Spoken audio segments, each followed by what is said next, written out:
कि हमें 1 करोड़ में यहाँ पे होंडा सिविक मिलती है, उन्होंने 1 करोड़ पे में मर्सिडीज़ बना ली है इलेक्ट्रिक अपनी खुद की। वो कहते हैं इंडस्ट्रियाँ लगाओ, हमारे यहाँ जो लगी लगाई हैं वो भी वाइंड अप करके जा रहे हैं। राम राम दोस्तों, मैं हूं आपका दोस्त और होस्ट परवीन हरिवानवी और आप देख रहे हैं आपका अपना YouTube channel Indian crazy reaction. और जिस टॉपिक को लेकर आज हम रिएक्ट करने वाले हैं उस टॉपिक का नाम है PM Modi fly Tejas jet first time in India. चलो आइए देखते हैं वीडियो और हम अपने रिएक्शन देंगे इस वीडियो के एंड में। कि हमें 1 करोड़ में यहाँ पे होंडा सिविक मिलती है, उन्होंने 1 करोड़ पे में मर्सिडीज़ बना ली है इलेक्ट्रिक अपनी खुद की। वो कहते हैं इंडस्ट्रियाँ लगाओ, हमारे यहाँ जो लगी लगाई हैं वो भी वाइंड अप करके जा रहे हैं। अस्सलाम वालेकुम। जी वालेकुम सलाम। क्या हाल है सर आपका? जी अल्लाह का शुक्र। सर क्या करते हैं आप? हमारा बिजनेस है बुक्स का। ओके, आपका बिजनेस है बुक्स का। चले, मेरा सवाल आज का ये है कि जिस तरह हम भारत ने मेड इन इंडिया पर इतना फोकस किया कि आज दुनिया की तीसरी बड़ी इकोनॉमी बन गई है। पहले तो आप ये बताएं कि आप इसके बारे में कहना क्या चाहते हैं, इंडिया की प्रोग्रेस का राज क्या है? देखिए उनकी प्रोग्रेस का राज सिंपली ये है कि उनकी कंट्री की उनकी पॉलिसीज़ बहुत अच्छी हैं। करप्शन होना, आपकी एलीट क्लास ठीक ना होना, ये तो दुनिया की हर कंट्री में कहीं ना कहीं थोड़ा बहुत तो है ही है। आप ये तो नहीं कह सकते कि कोई भी कंट्री जो है ना वो करप्शन फ्री है। उनकी सक्सेस का राज ये है कि वो उनकी पॉलिसीज़ अच्छी हैं। अगर उनके जो पॉलिटिशियंस हैं वो पैसा खाते हैं तो वो लगाते भी हैं अपनी कंट्री पे। अब उनकी पॉलिसीज़ बहुत बेहतर हैं। वो उनके कंट्री में डॉलर की फ्लक्चुएशन नहीं है हमारे मुल्क की तरह। $82-83। $82-83 है और वो लोग अपनी कंट्री में मेड इन मैन्युफैक्चरिंग को बहुत ज़्यादा प्रेफर करते हैं। अब आप देखिए हमें 1 करोड़ में यहाँ पे होंडा सिविक मिलती है, उन्होंने 1 करोड़ पे में मर्सिडीज़ बना ली है इलेक्ट्रिक अपनी खुद की। तो आप यहाँ से इमेजिन करें कि उनके पास मैन्युफैक्चरिंग की जो पावर है वो कितनी ज़्यादा है। वो इसीलिए ज़्यादा है क्योंकि उनकी एक्सपोर्ट बहुत ज़्यादा, इंपोर्ट कम है। हमारी कंट्री में इंपोर्ट्स बहुत ज़्यादा, एक्सपोर्ट्स कोई नहीं है।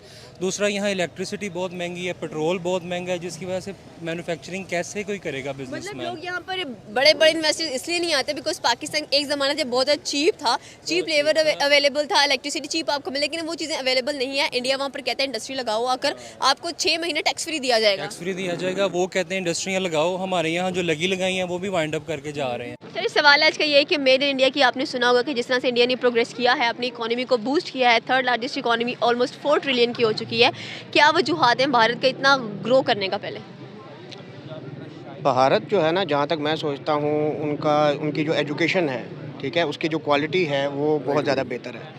उन्होंने जो अपनी एकेडमिक्स है वो बहुत ज़्यादा अच्छी रखी हुई है। आप देखें कि आईटी सेक्टर में वो बहुत ज़्यादा आगे जा रहे हैं और अनफॉर्चुनेटली हमारा जो एजुकेशन सिस्टम है वो अभी तक बहुत पीछे जा रहा है। जहाँ तक और सबसे बड़ी बात ये है कि हमारा जो एजुकेशन सिस्टम है that is not link with the industry, ठीक है। अगर वो इंडस्ट्री के साथ लिंक होगा तो मेरे ख्याल में जो है वो हम लोग भी तरक्की की राह पे चल सकते हैं, लेकिन उस चीज़ के लिए पॉलिटिकल कमिटमेंट बहुत ज़्यादा ज़रूरी है। हमारा जो पॉलिटिकल बैकग्राउंड है वो बहुत ज़्यादा वीक है एज़ कम्पेयर टू इंडिया। आप इंडिया में देखें कि उनकी जो पॉलिटिक्स है वो बहुत ज़्यादा स्टेबल है, ठीक है, और इसी वजह से मैं ये समझता हूँ कि पॉलिटिक्स स्टेबल होने की वजह से जो है ना वो अच्छे तरीके से सर्वाइव कर रहे हैं आगे। उनकी पॉलिटिकल स्टेबिलिटी की आपने बात की, बहुत अच्छी। जैसे कि नरेंद्र मोदी वहाँ पर हैं, 8 साल हो चुके हैं हुकूमत करते हुए, आगे भी लोग ये एक्सपेक्ट कर रहे हैं वहाँ के कि शायद बीजेपी की ही हुकूमत है। यहाँ पाकिस्तान में 90 डेज़ में इलेक्शंस करवाने थे, इलेक्शंस नहीं हुए, हमारी लोकल मैन्युफैक्चरिंग पे बहुत ज़्यादा कहने के डैमेज हुआ। जी। बस अनफॉर्चुनेटली हम पॉलिटिकल स्टेबिलिटी के बारे में बहुत सारी चीज़ें हैं जो कहनी चाहिए, लेकिन आपको पता है कि मीडिया पे वो हम पब्लिकली कह भी नहीं सकते।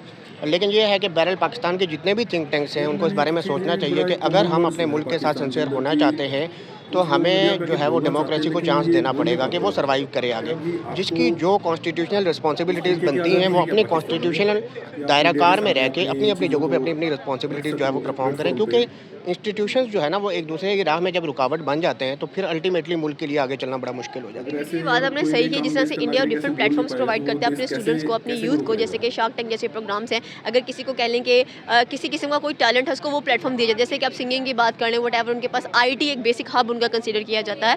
साथ में अगर देखा जाए तो आज बड़ी बड़ी कंपनीज़ के अंदर, स्पेशली मल्टीनेशनल कंपनीज में आपको इंडिया जैसे सीईओज नजर आते हैं। पाकिस्तान में वो ब्रांड्स मौजूद नहीं है जो इंडिया में आपको मिलेंगे, लाइक स्टारबक्स वगैरह। टिम हॉर्टन बहुत मुश्किल से पाकिस्तान में आया है। ऐसा ही है पाकिस्तान में। अनफॉर्चुनेटली पहली बात तो ये है कि पाकिस्तान का जो एनवायरनमेंट है वो वर्क फ्रेंडली नहीं है।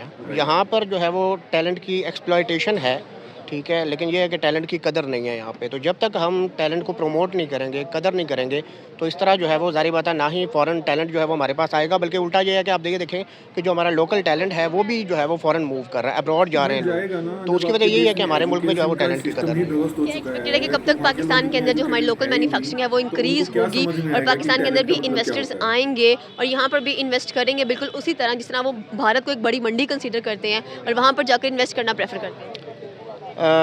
अगर हम अपने नियर फ्यूचर में देखें तो अभी फ़िलहाल तो जो करंट सिचुएशन चल रही है उस सिनेरियो में हमारे लिए तो बड़ा मुश्किल नज़र आ रहा है। लेकिन वही चीज़ है कि देखें, जो थिंक टैंक्स जो पाकिस्तान के बारे में सोचते हैं, अगर वो कुछ बेहतर सोचना शुरू कर देंगे तो जल्दी तब्दीली भी आ सकती है। लेकिन उसके लिए बहुत ज़रूरी है कि पहला हमारी पॉलिटिक्स स्टेबल हो। पॉलिटिक्स स्टेबल होने के साथ साथ आपकी जो एकेडमिक्स है वो बड़ी मजबूत होनी चाहिए, क्योंकि करंट दुनिया में जब तक आपकी साइंस स्ट्रॉन्ग नहीं है तो तब तक आपके लिए आगे चलना बड़ा मुश्किल है। और आपकी साइंस तब ही स्ट्रॉन्ग हो सकती है कि जब आप जो है वो पॉलिटिकल उसको बैकिंग हासिल हो। ठीक है, पॉलिटिशियंस इस लेवल के होने चाहिए कि वो इस चीज़ को सोचें कि आपकी एकेडमिक्स और इंडस्ट्री एक दूसरे के साथ लिंक्ड है। ठीक है, आप ये देखें कि कितने हम जो है वो इंजीनियर्स प्रोड्यूस करते हैं, लेकिन अभी तक पाकिस्तान जो है वो अपने कार्स का कोई इस तरह का ब्रांड नहीं लॉन्च कर सका। हमें बाहर से कार मंगवानी पड़ती है और बड़ी एक्सपेंसिव होती जा रही हैं यहाँ पे। तो ये चीज़ें हैं कि जब तक हम अपनी एकेडमिक्स को अपनी इंडस्ट्री के साथ लिंक करेंगे तो तब ही मेरे ख्याल में हम आगे जा सकते हैं। और उसके लिए एक स्ट्रॉन्ग जो है वो पॉलिटिकल इन्वायरमेंट बड़ा ज़रूरी है। और ये स्ट्रॉन्ग पॉलिटिकल इन्वायरमेंट जो है ना वो बेसिकली मोटिवेट करेगा बाहर के लोगों को कि वो आएँ। बेसिकली उनको कॉन्फिडेंस मिलेगा ना कि भाई यहाँ का सियासी माहौल जो है वो स्टेबल है, हमें किसी किस्म की कोई रोक रुकावट नहीं है, तो वो पूरे पाकिस्तान जो है वो अल्टीमेटली उस तरीके से तरक्की करेगा। Okay, thank you sir. अस्सलाम वालेकुम। वालेकुम सलाम। क्या हाल है सर आपका? अल्हम्दुलिल्लाह है बात। सर सवाल आज का ये कि हम बात करते हैं made in India. Made in India इतना ज़्यादा पॉपुलर क्यों होता जा रहा है, कह लें कि पॉपुलैरिटी क्यों गेन करता जा रहा है एज अगर उसका कंपैरिजन हम पाकिस्तान के साथ करें, मेड इन पाकिस्तान की बदौलत? फर्स्ट ऑफ ऑल तो कंपैरिजन आप कर नहीं सकते, वो इसलिए आज से कि उनकी गवर्नमेंट बहुत स्टेबल है। वो 4 से 5 साल जो इकोनॉमिकल उनका टेन्योर होता है वो कंप्लीट करते हैं। और पाकिस्तान में ऐसा अब तक हिस्ट्री में कभी हुआ ही नहीं यार। पाकिस्तान में किसी भी पार्टी ने, किसी भी राजनेता ने 5 साल सत्ता को संभाला हो या पाकिस्तान को चलाया हो कंटिन्यूसली। सूरत हाल को बेहतर ये करेंगे सही बोला भाई तभी हम मेड इन पाकिस्तान की तरफ जा सकते हैं। हमारा जो ऑलरेडी मेड इन पाकिस्तान है वो भी, उसका भी फ्यूचर जो है ना डार्क नज़र आ रहा है। बिल्कुल इतना डार्क है।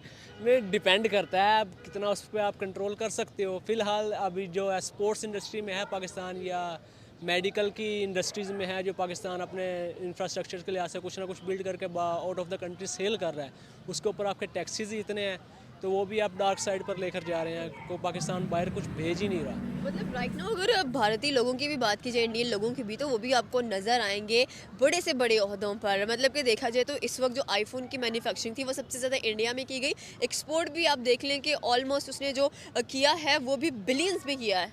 मैडम सीधी सी बात है, आप कह रही हैं कि सब बड़े ओहदों पर इंडियंस मौजूद हैं।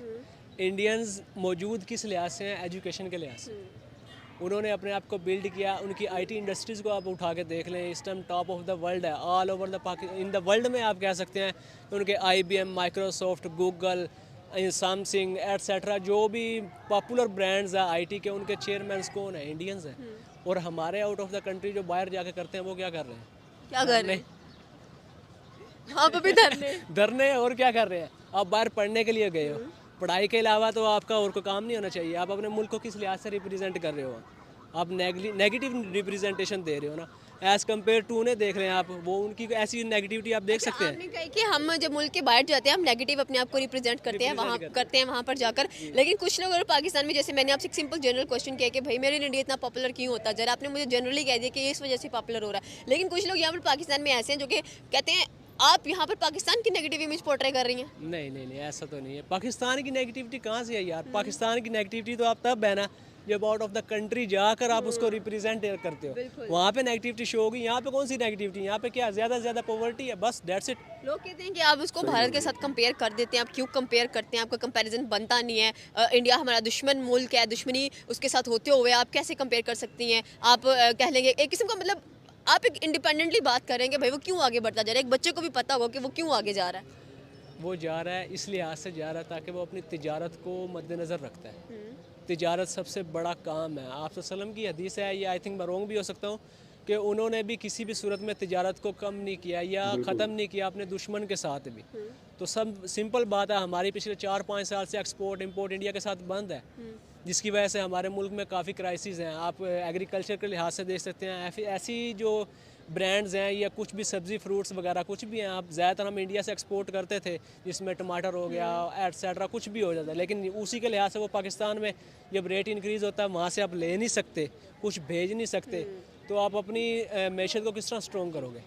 तो क्या एक्सपेक्टेड है कि पाकिस्तान कब तक अपनी लोकल मैन्युफैक्चरिंग पर तवज्जो देगा, जिस तरह से इंडिया ने कह लें कि अपनी 10 बिलियंस की जो इंपोर्ट्स थी वो भी चाइना से बंद कर दी, कि अपने मुल्क में खुद रह के लैपटॉप्स वगैरह बनाएंगे, हम लोग खुद यहाँ पर रहकर छोटे छोटे आईपैड्स वगैरह बनाएंगे, ताकि हमारे जो अपने लोकल वेंडर्स हैं उनको प्रॉफिट हो। It's depend on government. Government तो है ही नहीं। अब नहीं है ना, इन फ्यूचर 90 डेज से अबव आपको लगे नेक्स्ट ईयर हुकूमत आएगी? आएगी आएगी। आप कब तक सरवाइव कर सकते हो? गवर्नमेंट के बगैर आपको IMF दोबारा कर्जा नहीं दे सकता, वो आप मार्शल लॉ लगा लो तो वो आर्मी को भी नहीं देगा, आप नहीं सरवाइव कर सकते अनटिल अनलेस जब तक नई गवर्नमेंट नहीं आ जाती। उस पर भी डिपेंड करता है कि आपका IT मिनिस्टर्स कौन होंगे, IT मिनिस्टर्स के ऊपर ही डिपेंड करती है आपकी मैन्युफैक्चरिंग IT के लिहाज से, कि वो उसमें कितना बिल्टअप ला सकता है, आप फ्रीलांसर्स को कितना इन्हेंस कर सकते हो ताकि वो बाहर से ज़्यादा ज़राए मुबादला पाकिस्तान में इंक्लूड कर सके।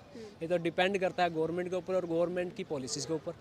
Okay, thank you. अस्सलाम वालेकुम। जी वालेकुम सलाम। क्या हाल है सर आपका? अलग शुक्र, ठीक है जनाब। ठीक, आप रिक्शा चलाते हैं, कितने साल हो गए रिक्शा चलाते हुए? रिक्शा चलाते हुए तो 6-7 साल हो गए, बस वही रिक्शा है, वो भी अपना नहीं है, भाड़े का है। ओके, मतलब 6-7 साल आपको हो गए। चलिए, सवाल मेरा आज का ये, पहले मैं आपसे पूछती हूँ कि आपने भारत के बारे में सुना होगा, वहाँ पर बहुत तरक्की नज़र आती है हम लोगों को, वहाँ की जो आवाम है बहुत ज़्यादा कह लें कि अपनी हुकूमत के साथ वफादार नज़र आती है, उसकी तरक्की का भी राज क्या हो सकता है? उसकी तरक्की का राज एक ये है, एक तो उनकी आवाम एक मुठ है, एक हो जाते हैं वो, उसके बाद उनके कोई जज ईमानदार हैं, और उनके बाद उनका जो अपना कानून है, कुछ कानून भी उनके सही हैं। बाकी लोग कहते हैं कि उनके जो हुक्मरान है नरेंद्र मोदी की अगर हम बात करें तो वो अपने मुल्क के लिए बड़ा सोचते हैं। आपने देखा होगा कि उसने अपने मुल्क में क्या कुछ नहीं करवा दिया, वहाँ पर रोड्स बना दी, मेट्रोज बना दी, ऐसी ऐसी ट्रेन्स बना दी हैं कि अवाम सहूलत दिया उसने अपने लोगों को, और वहाँ पर जो हुकूमत है वो अपने पूरे 5 साल पूरे करके जाती है। सही कहा आपने। देखिए नरेंद्र मोदी ठीक हैं, आगे भी उनके 5 साल थे, अभी दोबारा 5 साल उनके गुजर गए, 10 साल गुजर गए, कोई गवर्नमेंट अपने और शायद उनका ये भी चांस है कि 5 साल या अभी दोबारा आ जाए, 15 साल हो जाए उनके। और हमारे मुल्क के ये है कि किसी को हुकूमत सही बंदे को ये करने नहीं देते।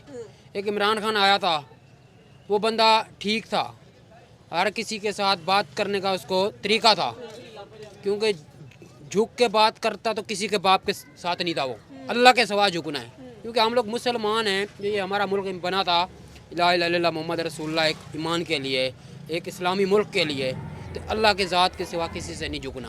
हमारे नबी, हमारे कुरान, हमारे अल्लाह। पाकिस्तान में ऐसा क्या है, मतलब आपने देखा होगा, आपने क्या, आप रिक्शा चलाते हैं, आप बड़ी मुश्किल से ज़िंदगी गुजार रहे हैं यहाँ पर, तो इसका कसूरवार कौन है? हमारी हुकूमत है, जबकि हम कहते हैं कि हमारे पास जज्बा बड़ा है लड़ने के लिए। आपको लगता है कि पाकिस्तान में जितनी भी चीज़ें बनती हैं वो सारी की सारी बहुत ज़बरदस्त बनती हैं?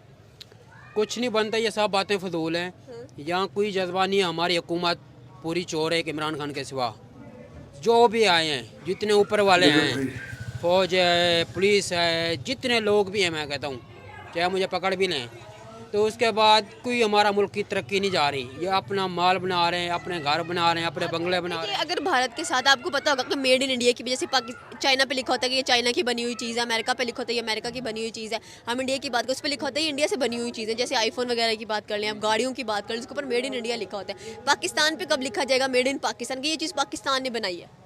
ये जब चोरी ख़त्म करेंगे, लूट मार ख़त्म करेंगे, बेईमानी ख़त्म करेंगे, इंसाफ होगा इस मुल्क में, फिर होगा। इस मुल्क में कोई इंसाफ नहीं है, जो बेकसूर है अंदर है, जो कसूरवार है बाहर घूम रहे हैं। भारत के साथ ट्रेड करनी चाहिए इंडिया के साथ? हाँ करनी चाहिए, क्योंकि वो भी इंसान है, एक इंसानियत के नाते। बाकी क्योंकि सब कहते हैं दुश्मन है भाई, जब आप लोग कोई अच्छा करोगे तो दुश्मन ही आपका डरेगा, जब आप कुछ नहीं करोगे तो दुश्मन तो बनेगा। वो कहते हैं दुश्मन को प्यार से मारना चाहिए, आप उनसे प्यार से बात करें, ट्रेड करें, अपने मुल्क को बेहतर करें, फिर आप देखें अगले वाले से बदला लेना है कि नहीं। हाँ ऐसे करें, अपने मुल्क को तरक्की के ऊपर ले जाएं, हर चीज़ अच्छा बनाएं, अपने गाड़ियाँ मैच खेलने के लिए हम जा सकते हैं इंडिया, हम तजारत नहीं कर सकते? बस इनकी ये खेल है, खेल लगी हुई है इनकी, और तो ये कुछ कर नहीं सकते इसके सिवा। पैसा बनता है जहाँ से, ये वो काम करते हैं। Okay, thank you sir. तो आपने देखी ये वीडियो, और इस वीडियो के अंदर हम आपको बताएंगे कि भी एक पाकिस्तानी यूट्यूबर है जो अलग अलग तबके के लोगों से वहाँ पे बातचीत कर रही है और डिस्कशन कर रही है अपने आम पाकिस्तानी नागरिक के साथ भी, कैसे इंडिया तरक्की कर रहा है, कैसे वो आगे बढ़ रहा है, कैसे वहाँ के पॉलिटिशियन अपने आम नागरिकों को साथ लेके आगे बढ़ रहे हैं, कैसे दिन पे दिन इंडिया तरक्की करता जा रहा है। तो इन सारी चीज़ों को लेके काफ़ी डिस्कशन किया उन्होंने, और ऑलमोस्ट सभी ने ये बोला कि भाई हम इसलिए तरक्की नहीं कर पा रहे हैं क्योंकि वहाँ पे सबसे बड़ा सिस्टम मुझे जो लगा, खुद से हमने जो ऑब्जर्वेशन किया, कि वहाँ पे तो शिक्षा की बहुत ज़्यादा कमी है, और जिन चीज़ों को लेके बगैर शिक्षित हुए कोई भी देश, कोई भी जाति, धर्म आगे नहीं बढ़ सकता। ये मेरा मानना है।